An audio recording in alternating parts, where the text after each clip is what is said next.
Alors, donc, nous sommes de retour donc pour la partie pratique, l'exemple donc sur un essai de puits par palier. Pour cela, nous allons aller chercher nos données. Donc, prenons donc cette option-là. Donc, saisir, éditer. Bon, et nous allons ici aller chercher des données. Nous avons la possibilité en fait d'importer, comme ce que je le disais, c'est-à-dire par là, cette option, ou bien nous pouvons saisir directement par là. Donc, nous allons saisir de données, donc nous prenons ça, et nous partons dans le dossier que je vous ai fourni. Alors, il y a un dossier que je vous ai fourni qui concernait donc le TP sur le logiciel. Et il y a un fichier à l'intérieur. Donc, moi, je vais aller le chercher là où je l'ai mis. Donc, j'ai formation web. Et là, j'ai TP web. À l'intérieur, vous avez un fichier Excel qui est FX1. Donc, vous ouvrez ce fichier-là.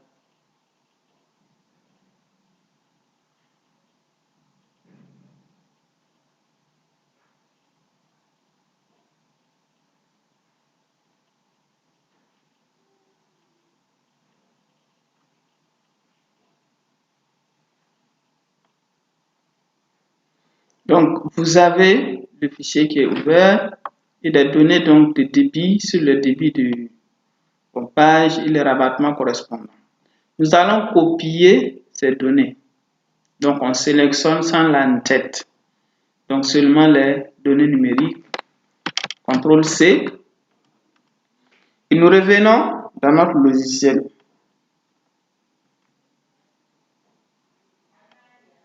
Nous venons là.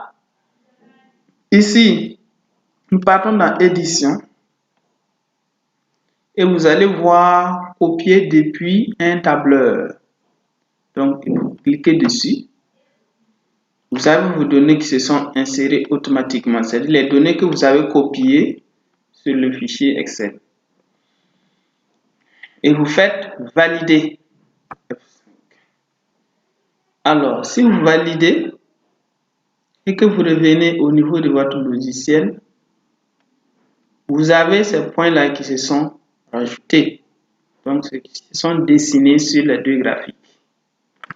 Au passage, je souligne encore, si c'était donc une importation directe de fichiers contenant des données d'essai de pompage, il faudrait convertir le fichier Excel en fichier CSV.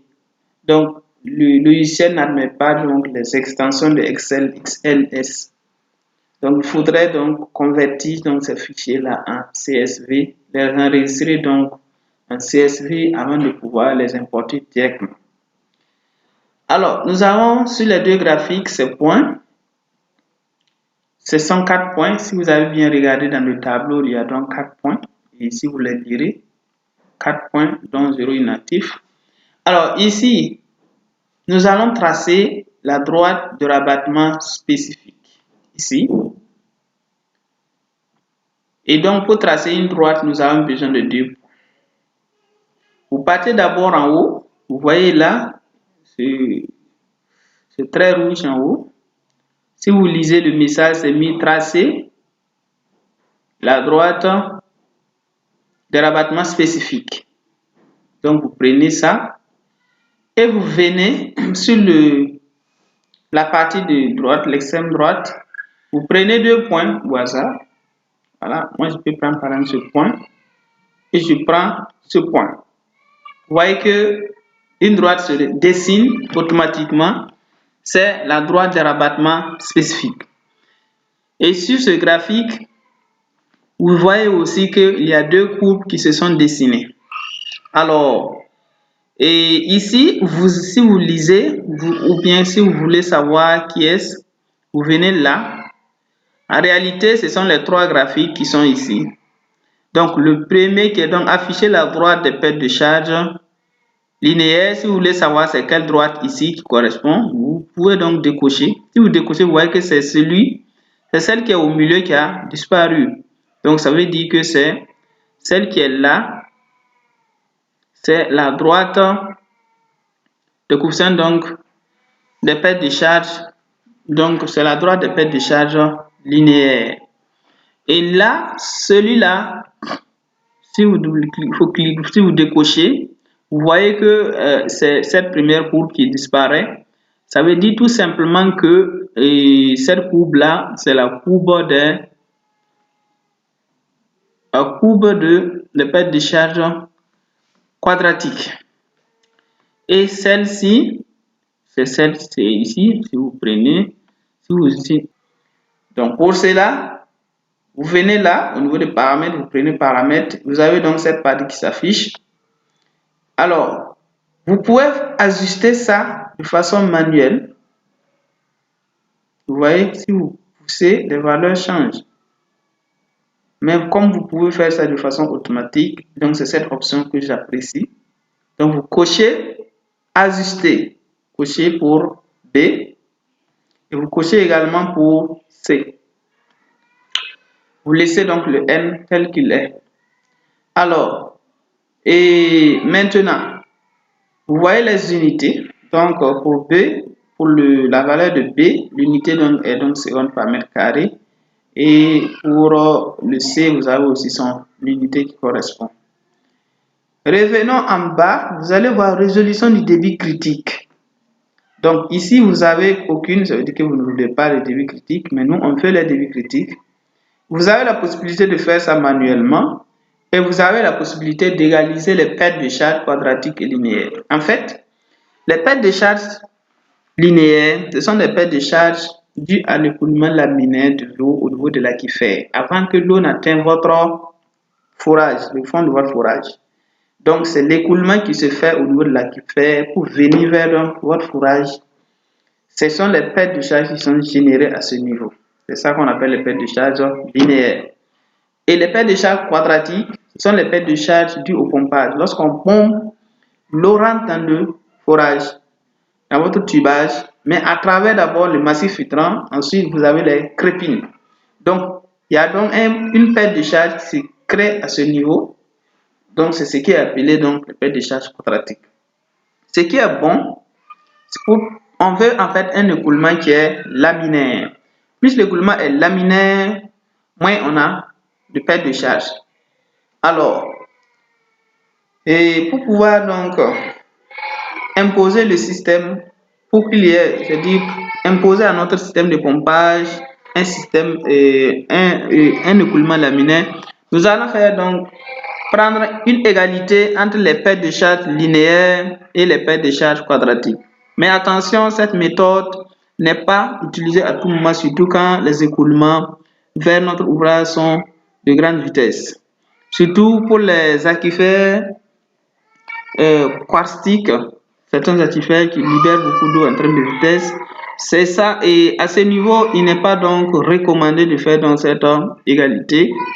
Mais ici, nous allons donc le faire et il y a aussi votre possibilité de faire ça de façon manuelle. Donc, nous prenons ici égaliser donc les pertes de charge. Quand vous égalisez les pertes de charge, vous voyez déjà quelque chose en rouge qui se dessine pour nous donner en fait le débit critique et le rabattement correspondant en axe désordonné. Et nous n'avons pas encore optimisé. Optimisons maintenant ici, puisqu'on a coché B, ajusté B et C. Donc, nous allons optimiser ici. Prenons donc ajuster les paramètres par optimisation. Donc, si nous cliquons dessus, vous allez voir tout de suite. Si vous voulez, vous pouvez observer déjà les valeurs de B et puis de C. Et vous observez également le débit critique et puis le rabattement qui est donné actuellement. Donc, vous les observez et on va faire l'optimisation. Donc, si je pars ici, je clique sur optimisation, vous allez voir. Donc, ça donne. Donc, l'optimisation réussie, c'est là. Alors, donc, vous voyez que maintenant, votre courbe, votre tracé en rouge n'est plus donc le même qu'avant. Et si vous venez au niveau des valeurs de B et de C, ça change. Également, au niveau du débit critique, ça a changé. Et le rabattement également, ça a changé. Et votre droite n'est plus donc à sa position initiale. Donc, vous avez optimisé. Quand vous regardez votre manche, vous voyez que ça tend vers 1. C'est plus gros, c'est plus grand en termes de valeur par rapport donc à manche d'avant. Donc ici, vous avez résolu le problème. Vous avez donc votre B, vous avez donc votre C et vous avez votre débit critique. Ça veut dire que l'interprétation pour le pompage, pour un essai de puits par palier, c'est bien fini à ce niveau. Vous avez pu déterminer les paramètres qu'il fallait déterminer. Alors, vous repartez en ce moment, donc peut-être sur un Excel ou sur peut-être une calculatrice. Vous pouvez rapidement utiliser cette formule pour, en fait, voilà, vous avez présenté ça pour déterminer votre débit et d'exploitation ou encore votre rabattement donc correspondant. Donc, qu'est-ce qui se passe? Puisque vous avez B, vous avez trouvé B, vous avez trouvé le C, et vous avez un débit critique. Le débit critique que vous avez déterminé avec le logiciel, donc c'est le débit maximum à ne pas dépasser lors donc de votre pompage. Si vous dépassez cela, vous allez créer un écoulement turbulent au niveau de votre ouvrage. Ça va engendrer beaucoup de pertes de charge, ça va détériorer donc l'ouvrage et vous risquez donc de colmater même vos, comment on appelle ça? Oui, de faire rentrer donc des résidus donc dans votre ouvrage. Alors, donc ça, c'est une formule qui va vous permettre, en utilisant donc le débit critique, vous pouvez donc estimer votre débit d'exploitation. Généralement, le débit d'exploitation est pris à moins 5% ou 10% du débit critique. C'est-à-dire, si votre débit critique, dans notre cas, notre débit critique est de 57,03. Si vous lisez sur le graphique ici, vous avez ici 57,03. Donc, et vous prenez donc 57,03 multiplié par, vous faites 57,03 moins 0,5% de 57,03 ou encore 10%. Donc, c'est une plage, soit 5% jusqu'à 10%. Vous pourrez trancher ça du débit critique et vous avez donc votre débit d'exploitation. Donc, sur le graphique, le débit critique, ça se lit là. Voilà. Le trait en rouge, ça donne le débit critique. Et là, vous avez le rabattement critique, c'est un peu le D qui correspond. Vous voyez, en pratique, si c'était de façon manuelle, vous allez regarder les deux courbes. Là où la droite des pertes de charge linéaire et la courbe donc, des pertes de charge quadratique se coupe, c'est à ce niveau-là que vous faites, vous joignez donc un trait vertical à l'axe des abscisses, également un trait horizontal à l'axe des ordonnées. Et là où ça se coupe, vous avez donc les valeurs correspondant au débit critique. Donc c'est ce point-là qui est recherché en fait. Le croisement, là où les pertes de charge quadratique et puis les pertes de charge linéaires se croisent, s'égalisent à ce niveau pour vous déterminer votre débit critique. Alors, donc, si nous revenons au niveau donc de notre formule, vous avez en ce moment déterminé, voilà, votre débit d'exploitation. Donc, vous placez ce débit ici, donc les Q. Vous avez tous ces paramètres P et C. Donc, vous allez déterminer le rabattement qui correspond à votre débit d'exploitation. Une fois que vous avez ce rabattement, et avec donc le niveau statique que vous avez déterminé au début, vous pouvez déterminer la profondeur de pose de votre pompe. Et c'est tout. S'il s'agit d'un pompage, disons d'un puits qui sera donc un forage à pompe manuelle. Voilà. En ce moment, c'est plus souvent, donc on s'arrête à ce niveau et on détermine le débit, on termine le processus.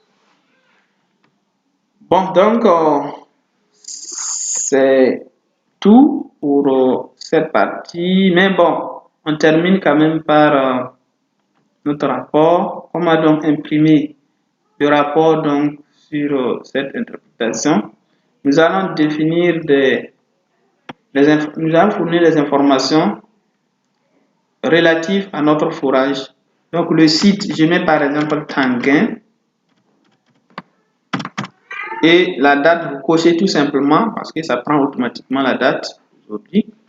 Vous mettez le nom du projet et moi je mets projet O. Et le client, je ne sais pas, moi je peux mettre K2AI. K2I, autant pour moi. Et la société, dans le client. Oui, et la société, je peux mettre peut-être, je ne sais pas, XL, c'est le même au hasard. Et le type d'aquifer capté, vous pouvez, selon votre aquifer, moi j'ai un aquifer captif. Et épaisseur de la nappe de l'aquifer, bon, je prends au hasard 2 mètres. Et si vous avez un donc, commentaire à faire, vous faites. Je peux dire peut-être que les résultats sont satisfaisants. Voilà, je peux peut-être dire comme ça, sont satisfaisants. Satisfaisants. Alors, pour moi. Donc, les résultats sont satisfaisants.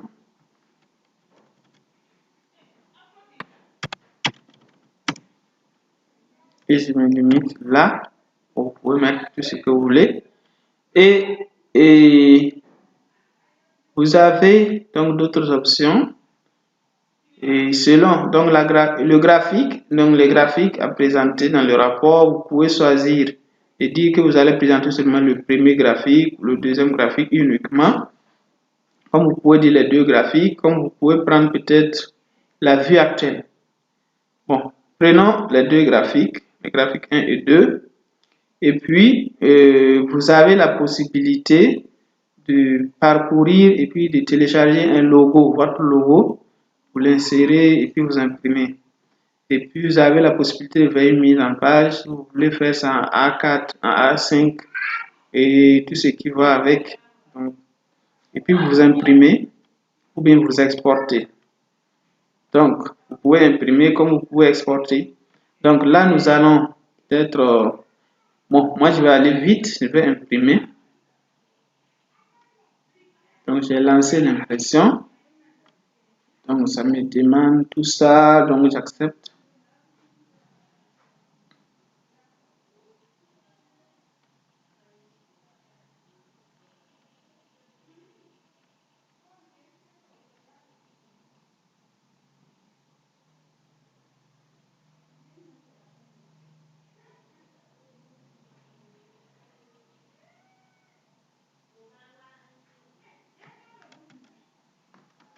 Donc, on me demande de donner le nom. Je mets vue 1.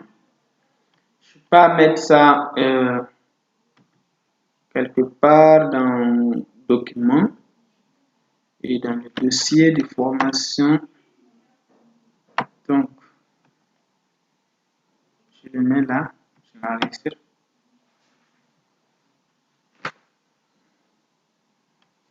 Et j'ai le fichier, donc le rapport de compage d'essai. Donc, j'ai des informations, essai par palier, tanguy, voilà, tout ce qu'ils avaient mis. J'obtiens tout ça et voici les graphiques. Donc, la cour caractéristique, les droits de l'abattement spécifique. Vous avez donc tout ce qui est comme information recueillie. Vous avez tout à ce niveau. Voilà, vous avez votre débit critique, vous avez les de charge, tout est là. Voilà. Donc, avec ce rapport, vous faites comme ce qui est en train de vous dire, vous déterminez votre débit d'exploitation et vous avez également tout ce qu'il faut pour ce type d'essai de pompage. Donc, l'interprétation est finie et rendez-vous à la prochaine vidéo pour l'interprétation des essais de nappe.